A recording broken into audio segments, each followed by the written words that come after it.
naman ganun na final. Si Sara Duterte mismo, yung kanyang mga abogado, ang gusto na mag-file, senador mismo, a senator who will be sitting as a senator judge. Kaya nga po yung sinasabi ko sa inyo. Bias na itong dati si Bato, si Marcoleta, si Amy Marcos, si Bongo, si Robin Padilla. Naglabas na sila ng kanilang mga damdamin ng kanilang posisyon. They are for dismissal. They are for acquittal. Ni Sara Duterte without first hearing the case in an impeachment trial. So kailangan siguro mga magagaling na abogado. Somebody, sabi ko nga sa prosecution siguro ang tama nito. Somebody from the prosecution panel should file petition before the Senate Impeachment Court asking this senator, judges, to inhibit. Hindi dapat sila mag-participate kasi mga bias na sila.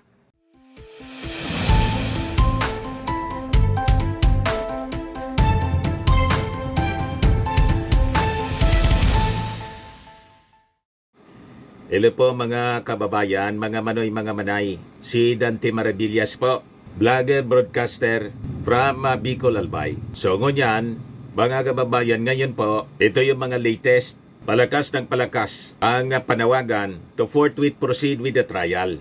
Ang latest ngayon na balita, yung mga faculty members ng University of the Philippines, nagpalabas na po ng kanilang panawagan. Nag-open letter na po sila. So tama po ito. Intensify po natin yung pressure sa Senado. Pag hindi tayo pinakinggan ng ating mga senador, na inalal natin mga kababayan para magtrabaho at sumunod sa mandato ng ating konstitusyon, susuguri natin sila. Pangunahan po ninyo mga taga-UP, mga colleges and universities ang marcha with the akbayan ni Risa Hontiveros at mamamayang liberal and allies ni Laila de Lima. Pangunahan po ninyo, we will support you all the way. Kung kailangan kalad ka rin, itong si kababayang Senator, Senate President Chis Escudero, gagawin natin. Kasi kung ayaw niya sundin ang mandato ng batas, he has no business staying as a senator for a minute. Kalad ka rin natin, tingnan natin kung anong magagawa nila.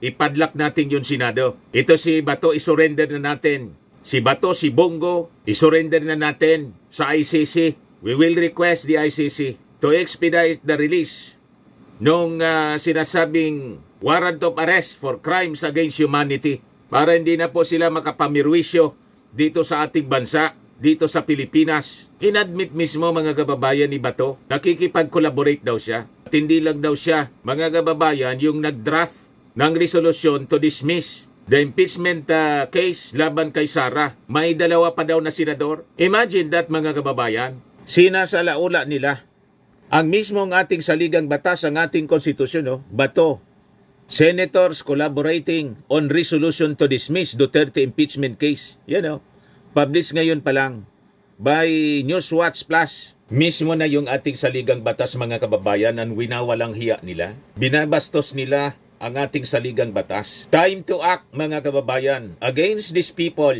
Yan po yung balita. Senator Ronald Bato de la Rosa is leading efforts to have the impeachment case against Vice President Sara Duterte dismissed, citing a lack of time for trial under the 19th Congress.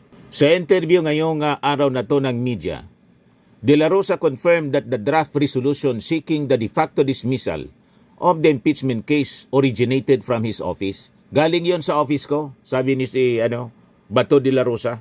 De la Rosa said he is working with fellow senators who have expressed interest in contributing to the draft resolution. He refused to specify how many have thrown their support behind the resolution but said at least 2 other senators have prepared drafts with a similar intent. This may be consolidated for formal filing possibly by Monday.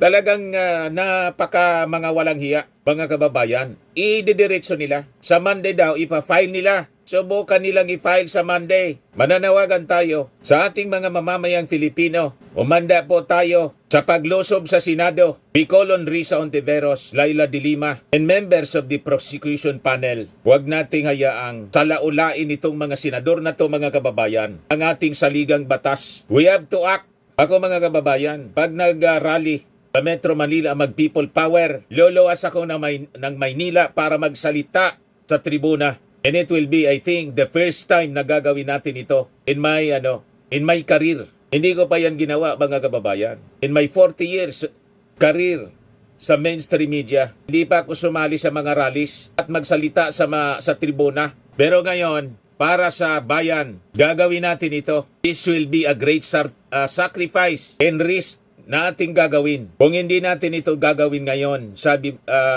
nga, kailan pa? Kung uli na po ang lahat. Kung hindi tayo, sino ang maninindigan, mga kababayan, para sa tama? So tayo, mga kababayan, na lumalaban para sa tama, magkaisa tayo para pigilin ang masamang plano nitong mga senador na walang pagrespeto sa ating saligang batas.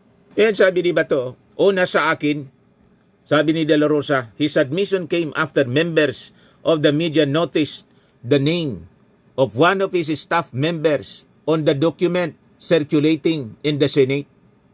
Yan po, ang Project Acquittal. Protect Sara.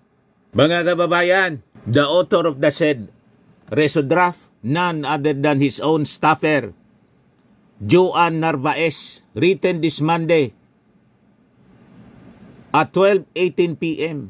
In the draft did not just materialize once, it underwent 2 revisions. Sabi sa post, mga kababayan, ni TPL3, this was not an offhand memo. This was premeditated legal maneuvering designed to short-circuit the constitutional process and pre-acquit Sara Duterte without even letting the trial begin. So sabi niya, I believe that this was not a draft. It was a blueprint for sabotage masquerading as paperwork. Kami kasi moved to see if anyone would raise hell because if no one did, they were ready to pass it off as legitimate Senate sentiment.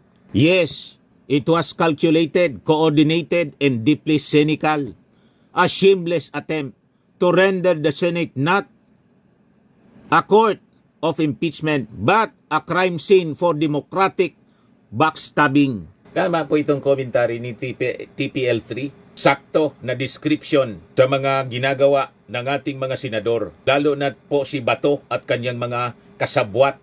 Kasama na siguro si Chis Escudero. Kaya nagpapasalamat tayo. Parami ng parami, mga kababayan, ang naninindigan in this time yung mga faculty members ng UP. Nag-release sila ng kanilang open letter. O ito po siya. Faculty members of UP College of Law in an open letter urged the Senate to forthwith proceed with the impeachment trial of Vice President Sara Duterte.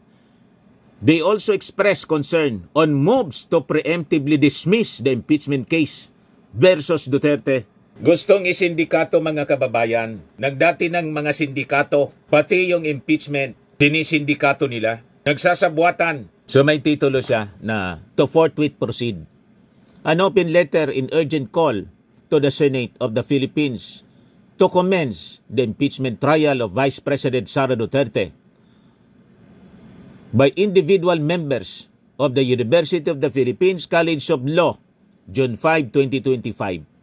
We, the undersigned individual members of the faculty of the University of the Philippines College of Law, express our grave concern with proposals to declare an impeachment case against Vice President Sara Duterte as functionally or de facto dismissed, the grounds for dismissal being circulated in the draft resolutions reported by the media.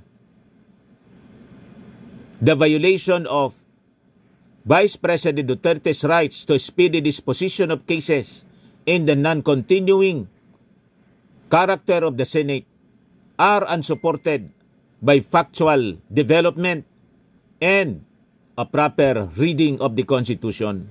A premature dismissal will undermine the core democratic principle of checks and balances. In contrast, proceeding with the impeachment trial will uphold the Senate's constitutional mandate on public trust and accountability. Malinaw po, mga kababayan. Very correct ang posisyon na to ng mga taga-UP College of Law. On speedy disposition of cases, the Senate's 4-month inaction on the articles of impeachment transmitted to it on February 5 has been cited as a violation of Vice President Duterte's rights to speedy disposition of her case. Indeed, the Constitution guarantees this before all judicial, quasi-judicial, or administrative bodies. Like any citizen, Vice President Duterte is entitled to this right. However, her right to speedy disposition has not been violated. An impeachment trial as a sui generis constitutional procedure is not a case before a judicial, quasi, or administrative body.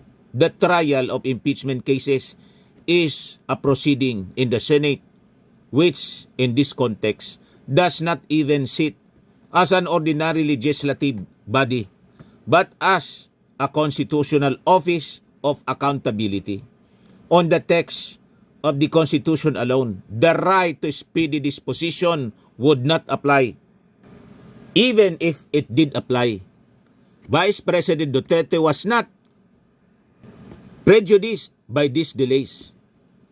Neither has she sought a dismissal from the Senate or the commencement of her trial since the articles of impeachment were transmitted. Wala mang ganun na final. Si Sara Duterte mismo, yung kanyang mga abogado, ang gusto na mag-file, senador mismo, a senator who will be sitting as a senator judge. Kaya nga po yung sinasabi ko sa inyo. Bias na itong dati si Bato, si Marcoleta, si Amy Marcos, si Bongo, si Robin Padilla. Naglabas na sila ng kanilang mga damdamin ng kanilang posisyon. They are for dismissal. They are for acquittal. Ni Sara Duterte without first hearing the case in an impeachment trial. So kailangan siguro mga magagaling na abogado. Somebody, sabi ko nga sa prosecution siguro ang tama nito. Somebody from the prosecution panel should file petition before the Senate Impeachment Court asking this senator, judges, to inhibit. Hindi dapat sila mag-participate kasi mga bias na sila. Ito nga ginagawa ngayon ni Bato de la Rosa. Napakalinaw. Gusto niyang isalba without trial si Sara Duterte, which is a violation of the Constitution, mga kababayan. Constitutional mandate nila, sabi mismo ng mga constitutionalist. Mamaya babasahin ko sa inyo yung mga sinabi nila. In fact, she filed a petition before the Supreme Court in sought an injunction against the trial. Applying the court's established test, the Vice President's right to speedy disposition was not violated by the deferral of the trial's commencement. We note that notwithstanding the Constitution's plain mandate for the Senate to forthwith proceed with its most special constitutional function, it did not begin trial when it returned from recess on June 2, 2025. Respectfully, a dismissal at this point would be deemed by the Filipino people as effectively engineered by the Senate's own delay and an abdication of its constitutional role in impeachment. On the continuing character of the Senate, views that support a preemptive dismissal cite Supreme Court pronouncement that the Senate is not a continuing body and the Chamber's rules. The place of impeachment in our constitutional system requires that these sources be read in their proper context. As to the Senate not being a continuing body, proponent cites Neri versus Senate and Balag versus Senate. These cases are not applicable to the impeachment as they both concern legislative investigations. Moreover, while Rule 44, Section 123 of the Senate provides that all pending matters and proceedings shall terminate upon the expiration of one Congress. Congressional practice has contemplated in Article 6 of the Constitution. But impeachment is not an ordinary legislative and non-legislative business. It is a distinct and singularly important constitutional duty. It is provided in a separate article of the Constitution, Article 11, it is also addressed to the Senate specifically, not to Congress generally. In contrast to the hundreds of bills, resolution, and investigations that the Senate deals with, the trial of an impeachment rests on a higher plane. Kabayang Chis Escudero, may panahon ka nga sa pag-attend ng fashion show ng asawa mong si Hart. Wala kang panahon sa trabaho na minamandato ng konstitusyon. Anong klase kang senador? May panahon ka para magpakapal ng inyong kilay. Wala kang panahon. Nagbakasyon kayo ng 4 months na sumusweldo from the taxes of the Filipino people. Wala kang panahon sa impeachment trial. Kung wala kang panahon sa impeachment trial, lumayas na kayo. Lahat kayong mga senador na ayaw mag-perform ng kanilang constitutional duty, mag-resign kayo lahat. Nakakahiya kayo, makasupog ka. Anong klase kayong mga senador? Malis kayo dyan. May magti-take over dyan sa trabaho ninyo. Magagaling na mga constitutionalist, magagaling na mga abogado. Binawalang hiya na ninyo. Mismo yung ating saligang batas. Anong rason na mag-stay pa kayo dyan sa Senado? Mismong yung Senado, the last bastion of democracy, sinalaula na ninyo. Ilang mga senador, ang daldal ng daldal tungkol sa impeachment, displaying your biases. Grabe kayo. So, hindi rason yung mga pinasa ninyong batas. Kasi mas importante ang impeachment. Sabi mismo ng mga batikang abogado ng UP, it rests on a higher plane. Napakalinaw yung sinabi sa yung sinabi sa konstitusyon.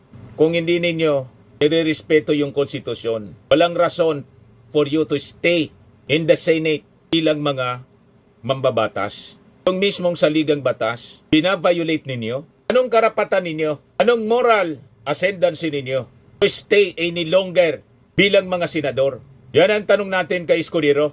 Kung sabi ng ating mga faculty members ng College of Law ng UP, the special character of the Senate when it tries an impeachment is confirmed by its own precedents. The terms impeachment court, senator judges, and political neutrality do not appear in the Constitution. Yet, in Boss, Estrada, in Corona impeachment trials, the Senate has adopted these terms and even commissioned robes recognizing special constitutional role that transcends its day-to-day workings as a chamber of Congress. Even in Anglo-American practice, impeachment is not discontinued by the dissolution of the parliament but may be resumed by the new parliament. The reason for this is that when the Senate acts to try impeachment, it fulfills a non-legislative role and survive its complete dissolution. In any event, the question whether trial should continue after the Senate adjourns sine die should not be preempted by the 19th Congress, but should be left to the 20th Congress.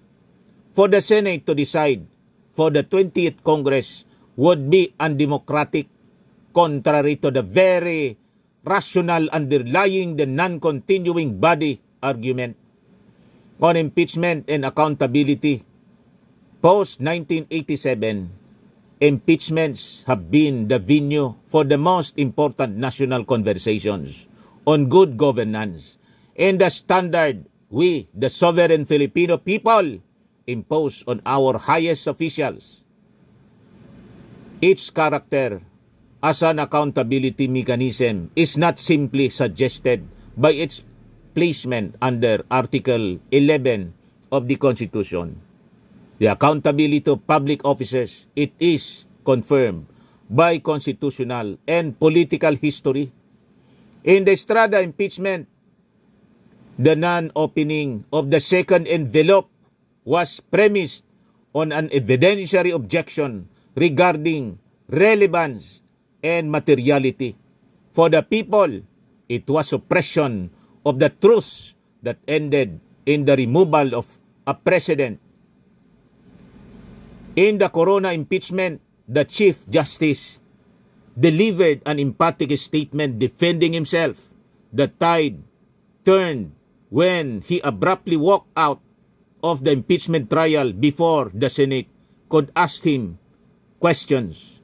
While every initiations of impeachment is understandably controversial, if not divisive, the people eventually congregate around the impeachment court to find the truth, the whole truth in nothing but the truth about serious disqualifying allegations against its highest public servants. Kaya tatandaan po ninyo, Bato de la Rosa, Chis Escudero, lulusob dyan sa Senado para kayo ang tanggalin. Lahat kayong mga senador na nangwawalang hiya sa ating saligang batas. Ayaw ninyo ng santong dasalan. Gagamit ang taong bayan with supreme over you ng puwersa. Tulad ng nangyaring people power. Tumakas na lang si Erap Estrada. Ginamit ang Ilog Pasig para hindi siya magulpi. Tatandaan mo yan. Senator, Senate President Chis Escudero, Bato de la Rosa, milyon na yung nag-congregate yan. Tumakbo na kayo kung saan ninyo gustong tumakbo. Kasi pag nahawakan kayo ng ating mga mamamayang Filipino, sabi nga po, dila nyo lang ang walang latay. Kayo, noong previous administration, AJK, si Sara Duterte nagbanta. Kumuha na daw ng assassin. Imagine that, apatayin mismong presidente. Si Lisa Marcos pati si Martin Romualdez. Gusto ninyong palampasin? Kung ayaw ninyo, papanagutin si Sara Duterte. Kaming mga mamamayang Filipino ang magpapanagot sa inyo. Tandaan ninyo yan. Naubos na po ang takot ng ating mga mamamayan. Tandaan ninyo yan. Sa sobrang pananakot ninyo, naubos na po ang takot ng mga tao ngayon. Ipaglalaban hanggang kamatayan ang pag-defend sa ating konstitusyon na sinasalaula ninyo. Tandaan ninyo yan, Chis Escudero. So sabi ng ating mga butihing UP College of Law faculty members, we are deeply concerned with moves to preemptively dismiss the impeachment case, not because we necessarily believe in the charges. We do not, because we wish to see the evidence. Hear the Vice President's defense. Tama. And with our fellow Filipinos, judge for ourselves her fitness to continue in public service. In these difficult moments, the people look to their Senate to be the forum for the country's most important truth-telling procedure because of its seniority, independence, and reputation for statesmanship. As teachers and scholars of the law, we believe that the Senate's dismissal without hearing even a single witness will mean its abandonment of its proud tradition as an august chamber and permanently alter our system of checks and balances. Pag ganon ang ginawa ninyo mga senador, ilalagay namin sa aming kamay ang batas through people power. Anyway, nung mag-people power to, tinanggal si Erap Estrada, sabi ng as explained by attorney constitutionalist Rene Sarmiento, inuphold ng Supreme Court. Sinabi ng Supreme Court, tama. So tama ang aming gagawin. Pag sumugod kami dyan, naladkad kayo, tama ang aming gagawin because it is the people, sovereign will of the people. Then democracy mga kababayan. All powers emanate from the people. You know that? Huwag ninyong sasagarin ng pasensya, Chis Escudero, Bato de la Rosa, at mga kasapakat ni Sara Duterte dyan sa Senado. Huwag ninyong sasagarin ang pasensya ng ating mga mamamayan. Pagsisisihan ninyo. Pag umalsa ang ating mga mamamayang Pilipino. Malapit na. It will also undermine the people's trust in the Senate as an independent and impartial institution before which the highest officials of the land may demonstrate and prove their fealty to the principles of accountability, public service, and democracy. Kaya pag tinalikuran po ninyo inyong mandato bilang mga senador, ang gagawin namin po, ipapadlak namin yan na Senado. And we will move to abolish, i-demolish namin yan. Hindi lang abolish, i-demolish na namin yan na Senado. Kasi mga inutil kayo. So sabi ng mga faculty members po, ng College of Law ng UP. We therefore earnestly urge our honorable senators, let the truth unfold. We call on the Senate of the Philippines to comply with its constitutional duty to forthwith proceed with the impeachment trial of Vice President Sara Duterte. Yan po. Ang daming nakapirma, individual faculty members ng UP. Huwag ninyo pong ginagalit. Huwag ninyong sinasagad po ang pasensya ng ating mga mamamayang Filipino. Sabihin ko sa inyo, pagsisisihan ninyo to, habang buhay, magsisisi kayo mga senador. Baka ito na yung last na may senado ang Pilipinas. Kasi pinamumugaran na po ng mga anay ng lipunan. Walang kahihiyan. Wala pang trial. May acquittal na. Ang dami ng senador ang nagsasalita. Acquit ang boto nila ay Sara. Wala pang presentation of evidence. Di pa nababasa yung sakdal. Anong klaseng mga tao kayo dyan sa Senado? You're unfit. Sa posisyon na yan, binigay namin sa inyo. Grabe kayo. Kaya tama ito si Coco Pimentel. Sara Duterte impeachment summary dismissal, unconstitutional niya. Gusto ninyong palusutin itong taong ito na gustong ipapatay yung ating Pangulo? Hukayin yung bangkay. Sinisecrate yung bangkay ng dating Pangulong Marcos Sr. Itapon daw sa West Philippine Sea.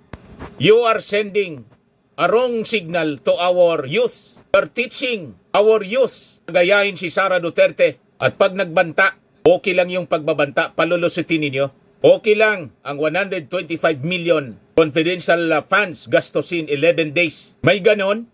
Yung presyo ng isang nirintahan na safe house, 250,000 isang gabi. Anong klaseng mga senador kayo? Nasanay na ba kayo sa korupsyon? Na okay na lang sa inyo ang ganitong uri ng gawain? Nasanay na ba kayo na makinig ng violensya? Ang previous administration, yung EG case kill everyday. Yun ang bukang bibig ni Digong. Ang pagbanta sa mismong ating Pangulo kay Lisa Marcos, Martin Romualdez, at sinabi na no joke, may kinontrata na akong assassin. Di mangontrata na rin kami ng mga assassin. Yun na lang ang gawin natin. Pag nagkaroon ng ganyan, mga kababayan, pinalusot ninyo, baka, God forbids, baka, yun ang gawin ng ating mga mamamayang Filipino. Ilagay sa sariling kamay ang batas. Baka magka-civil war pa tayo rito. Di magunahan na lang tayo pag ganyan. Purging. Ang mangyari niyan, purging ng ating bansa. Matira yung matibay kasi wala na po yung pinagkakatiwalaan natin. Mga senador, gustong palusutin ang ganitong mga gawain without trial. Sabi kini Coco Pimentel, wala mga problema. Kung may na yung ebidensya, basta't mag-trial tayo. Kasi yun ang mandato ng konstitusyon. Di i-acquit ninyo si Sara. Tanggap namin yan. Kung walang ebidensya kay Sara, i-acquit ninyo. Kandidatuin ninyo. Sulsulan ninyo magpresidente kasi yan ang gusto niya. Anyway, tayo naman po ang magdidesisyon kung iboboto natin. Pero itong ginagawa po ninyo, this is a no-no. Hindi ito pa mapapalampas ng ating mga mamamayang Filipino. Tandaan ninyo yan, mga senador. Sabi ni Pimentel, the resolution should be brought before the Senate Impeachment Court. However, it is still unconstitutional if the impeachment case is summarily dismissed because the Constitution says trial by the Senate shall forthwith proceed. Trial, hindi dismissal. Isa ilalim daw ninyo sa trial, si Sara Duterte, hindi i-dismiss without trial. Sabi ni Pimentel, once someone has been impeached, the people have the right to know the evidence presented by the representatives in support of the impeachment. And the impeached official must also be given the opportunity to defend themselves and clear the name. Yun po ang tama. Kung walang ebidensya laban kay Sara Duterte, anong problema ninyo? Sabi ninyo, malakas yung confident kayo na ma-acquit si Sara. O bakit gusto ninyong i-dismiss na walang trial? Ito si Tobats, napakasinungaling. Unang tanong sa kanya, kung meron bang Senate resolution? Ang tanungin siya ng mga reporters, ay kumakalatan niya, sabi niya, sagot niya, meron bang Senate resolution? Siya yung may gawa, magtatanong pa. And afterwards, galing yon sa office ko, sabi niya. Kasi na-discover ng media, mga kababayan, na yung nagpakalat, staff niya, may pangalan, nasukol si Bato. Kaya umami na lang po. Ano ang mga ugali niyan? Kaya sabi po ni, Congresswoman Gervilo Istro, isa sa mga House prosecutor, the Constitution is clear. Article 11, Section 3, Paragraph 6, the Senate has the sole power to try and decide all impeachment cases. There is no mention of at all of dismissal, which means it is mandatory that they conduct a trial and thereafter decide whether for acquittal or for conviction. I-acquit po ninyo. Natatakot kasi kayo, yan ang reading natin.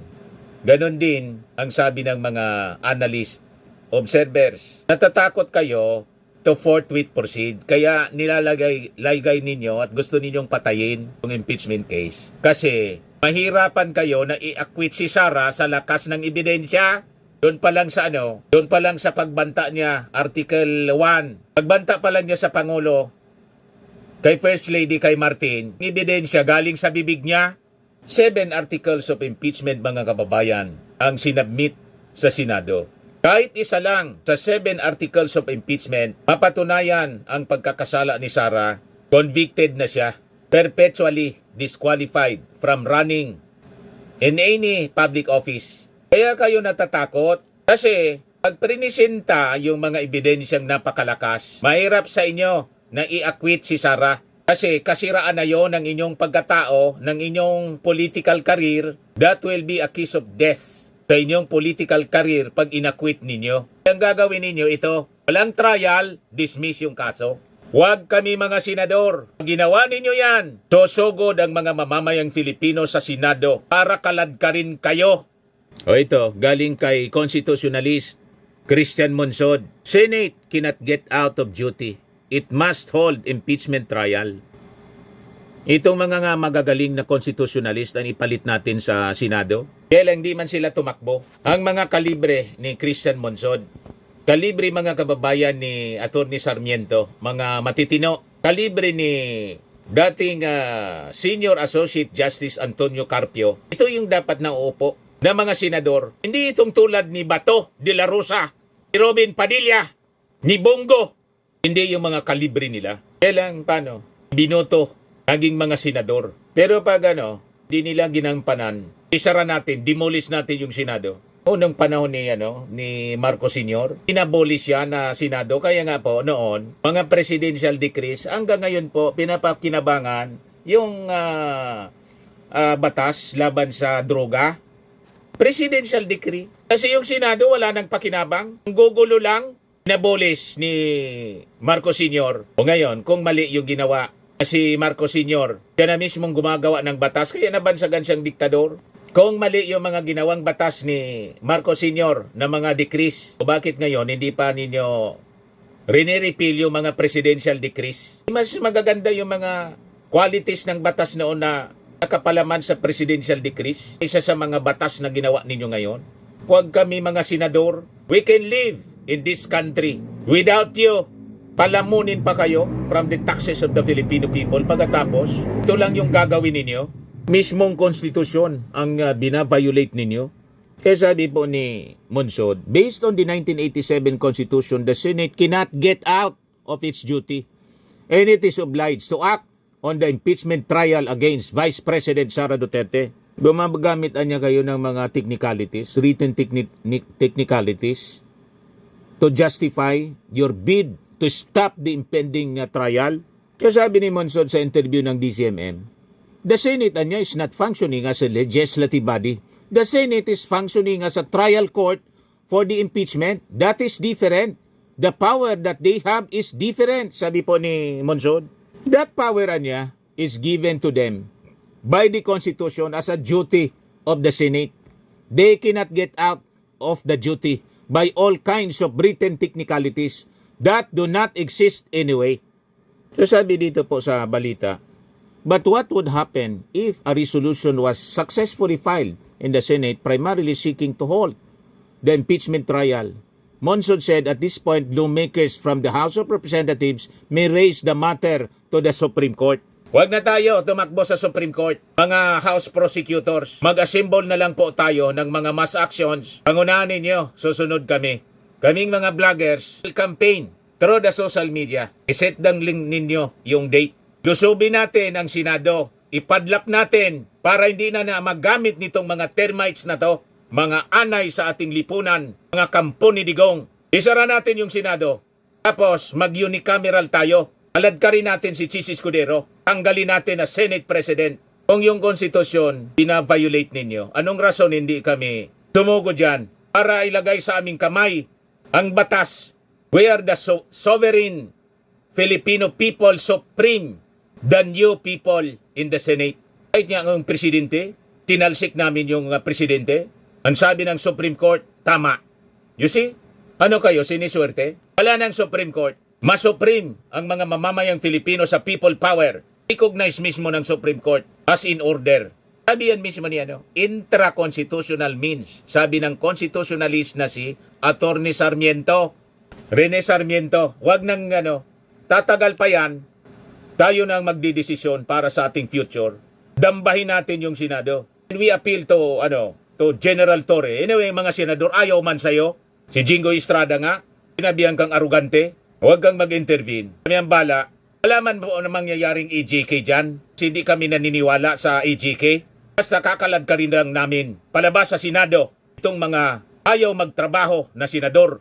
Ayaw gampanan ang mandato nila under the Constitution. Kakalad ka rin natin. Tulog natin, ilublob natin sa Ilog Pasig. Doon sila bagay sa burak ng Ilog Pasig.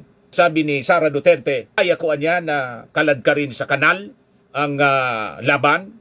Imagine a speech yan ni Sara Duterte doon sa kampanya sa Maynila. Palakpakan yung mga tao.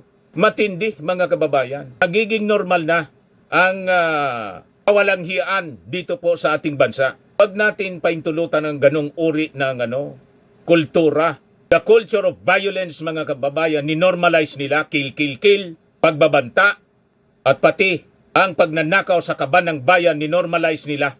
Gustong palusutin ng Senado. Anong mangyari niyan? It will set a very bad precedent sa ating mga mamamayan, sa ating mga kabataan. Ang pagbabanta, okay na ang magbanta. Pwede nating palusutin. Basta Sara Duterte ang magbanta, okay yan. What about kami kung magbanta sa inyo? Hindi okay. Pwede kami makalaboso. Pero pag Duterte okay. Grabe kayo, mga senador. Bakit gano'n na ang pag-iisip ninyo, mga senador kayo? Hindi namin ito palalampasin. At ng rallies, sasamahan namin. Mananawagan tayo kay Risa Ontiveros, kay Laila de Lima, yung mga leaders, Martin Romualdez, yung mobilize massive rallies into the UP Faculty College of Law, all universities and colleges to the akbayan, mga religious organization. Sama-sama po tayo, dambahin natin yung Senado. Huwag natin palampasin ang pangwawalang hiya nila sa ating saligang batas. Ito naman po yung bago naming product na binibenta online. iGlow Serum, whitening po siya. Tingnan ninyo yung epekto sa aking anak na architect before and now. Yung mga inquiries po ninyo, dumiretso na lang kayo sa kanyang Facebook account, Riz Maravillas.